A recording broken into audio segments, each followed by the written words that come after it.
Você conhece o projeto de prosperidade comum do Partido Comunista Chinês?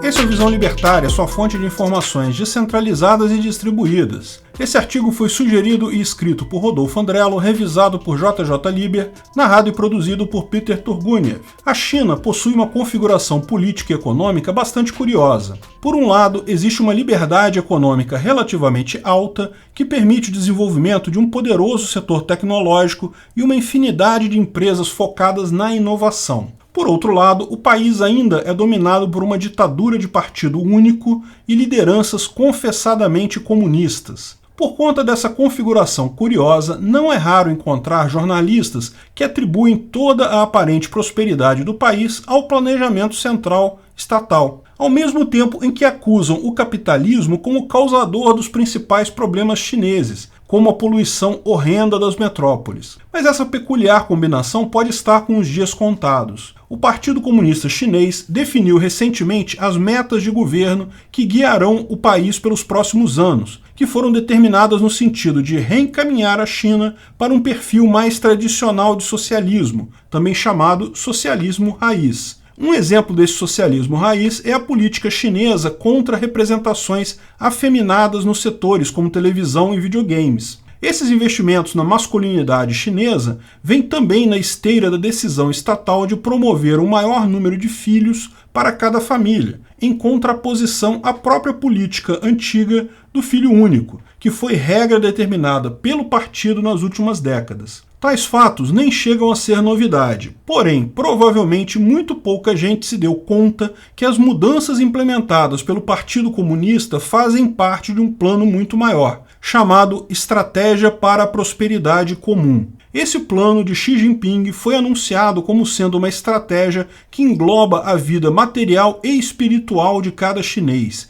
e visava ser uma alternativa ao modelo de prosperidade de poucas pessoas, mas que também não tenderia a ser um igualitarismo uniforme. Então, como funcionaria na prática essa nova estratégia? Apesar de algumas obscuridades, o novo projeto parece visar um modelo de socialismo mais próximo do praticado na Alemanha, com uma generosa participação das empresas via impostos que forneceriam ao governo recursos financeiros a serem direcionados para políticas sociais. No entanto, se esse padrão social-democrata fez você pensar que essa nova fase política chinesa não é tão rigorosa, bem, pense de novo. Os atores do mercado chinês já estão se dando conta da necessidade de se adaptar ao novo tom da política de Xi Jinping. Gigantes de tecnologia como a empresa Tencent já fizeram questão de anunciar mudanças e até investimentos bilionários em um fundo agrícola de prosperidade comum. Esse temor dos chineses mais abastados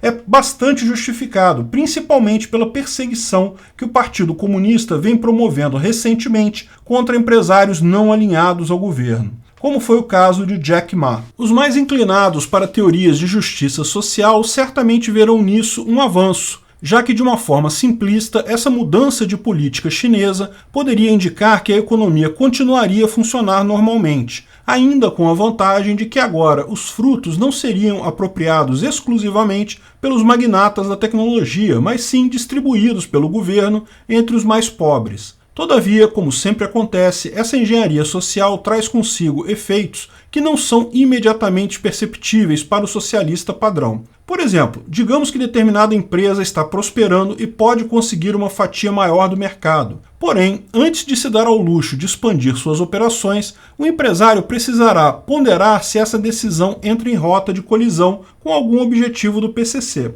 Neste ponto, crescer, enriquecer e tornar sua empresa superior à concorrência poderia se revelar uma armadilha, já que a nova estratégia da prosperidade comum traça o objetivo explícito de não compactuar com a prosperidade de poucos. Assim, a estrutura de incentivos torna-se completamente deturpada, porquanto as empresas menos eficientes poderão trabalhar com a salvaguarda de que não serão esmagadas por competidores de alto nível. Da mesma forma, uma inovação que torne obsoletos os seus competidores pode não ser implementada no mercado, já que o próprio mérito da sua invenção arriscaria fazer da sua empresa um alvo dos planejadores centrais. Assim, o resultado bastante previsível desse plano para a prosperidade comum é a implantação de um sistema que inverte os próprios valores que permitem a prosperidade. Em lugar de premiar o sucesso, ocorre o desincentivo. A economia cederá lugar ao desperdício, e as mentes mais brilhantes terão que se conformar ao nível dos medíocres. Assim, em um futuro não muito distante, cada indivíduo terá o objetivo de tornar-se um operário comum, realizando tarefas comuns sem correr o risco de sobressair aos demais. Uma política que ilustra bem esse ponto veio da proibição de cursos e tutorias pedagógicas privadas, o que mostra um grande empenho dos governantes chineses em uniformizar a formação e o pensamento das novas gerações, independente de custos econômicos que essa ambição exija. Todas as transformações na política nacional trazem imensos questionamentos. De fato, quem viu a China sair de um estado claramente atrasado e prosperar com a abertura de mercado promovida por Deng Xiaoping poderia facilmente questionar o porquê da China decidir pela marcha ré e abandonar tudo de melhor que conseguiu nas últimas décadas. Ora, verdade seja dita, atualmente a China pode realmente se gabar de ter a segunda maior economia do mundo e seus partidários mais entusiastas sempre propagandeiam que, muito em breve, a China passará aos Estados Unidos e conquistará a liderança mundial. Mas se o cenário era tão favorável para o governo chinês, então por que justamente agora Xi Jinping resolveu tomar uma direção completamente diferente, arriscando todas as conquistas anteriores? Por incrível que pareça, talvez todos esses acontecimentos estranhos na China não seja mais que uma tentativa de finalmente implantar a revolução comunista em toda a sua plenitude. O conceito não é muito intuitivo, mas pode ser facilmente compreendido. Provavelmente você já sabia, mas vale lembrar que o que determinou o fracasso da Revolução Russa foi a impossibilidade do cálculo econômico, que Mises identificou como as razões que sempre farão o sistema ruir na ausência de propriedade privada e um sistema de preços. Mas o que talvez você não saiba é que até hoje os teóricos socialistas ainda estão se digladiando para entender o porquê dos soviéticos não terem sido vitoriosos na Guerra Fria, e se o resultado poderia eventualmente ser diferente no futuro em uma próxima revolução socialista. Partindo da própria teoria marxista, uma interpretação seria que, naquele contexto, a Rússia estava fadada a fracassar em sua revolução porque o país não tinha passado de fato pela fase capitalista. Marx afirmava que o motor da história leva os acontecimentos através das inúmeras fases produtivas diferentes, dentre as quais o feudalismo, o capitalismo e o socialismo. Então, como na Rússia a economia estava estabelecida pela servidão, operando quase exclusivamente na produção rural, numa configuração que poderíamos chamar de modelo feudal de produção, a questão era que a Rússia precisaria de um capitalismo já maduro para só então partir para a fase histórica do socialismo, da revolta do proletariado. Assim, por constatar a própria falta de desenvolvimento capitalista na Rússia em 1917, foi o próprio Partido Comunista quem tomou a iniciativa de modernizar o país, teoricamente pulando uma das fases do materialismo histórico. Bem, tenha em mente que o quadro apresentado aqui é um mero recorte, apenas com o intuito de permitir a compreensão do pensamento marxista e ilustrar de que maneira eles tentam interpretar o fracasso soviético. De toda forma, o experimento soviético falhou, como bem sabemos, e seu legado foi monstruoso.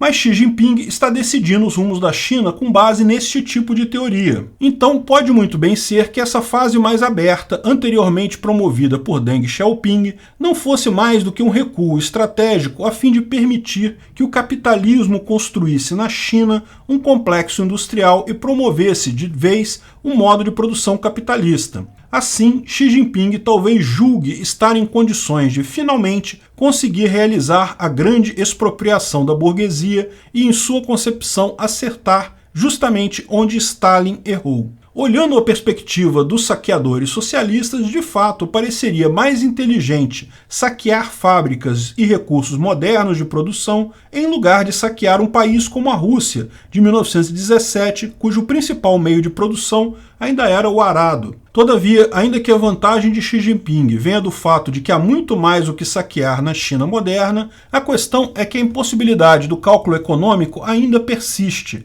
e a falha do comunismo não se resolve simplesmente optando por socializar meios de produção de um país relativamente mais rico. Como já vimos neste e em outros vídeos do canal, há várias decisões centralizadas no Partido Comunista que são fadadas ao fracasso, das quais o controle de natalidade provavelmente é o exemplo mais eloquente. Mas não iremos nos estender mais em cima do argumento da impossibilidade do cálculo econômico, já que isso tornaria o vídeo extremamente longo e o canal já abordou o tema diversas vezes. Por isso, vamos deixar na descrição o link para o vídeo Por que o cálculo econômico é impossível no socialismo, do canal teórico nosso, o Ancapsu Classic. Não deixe de conferir. De toda forma, tenha em mente que, embora o PCC esteja apertando o cerco contra a economia privada, existe uma série de fatores que ainda serão determinantes para estabelecer se a China irá, de fato, seguir em queda livre rumo à stalinização da economia, ou então, se os fatores alheios à vontade do líder supremo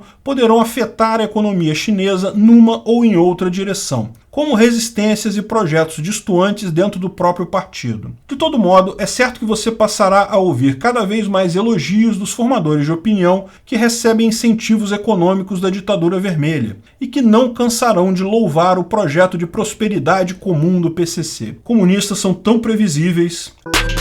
Obrigado pela audiência.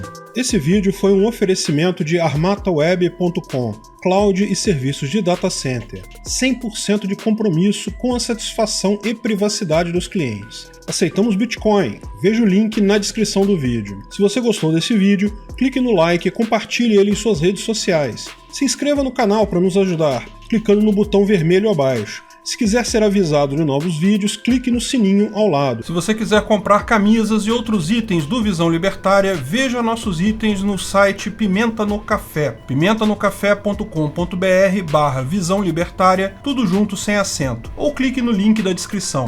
Até a próxima!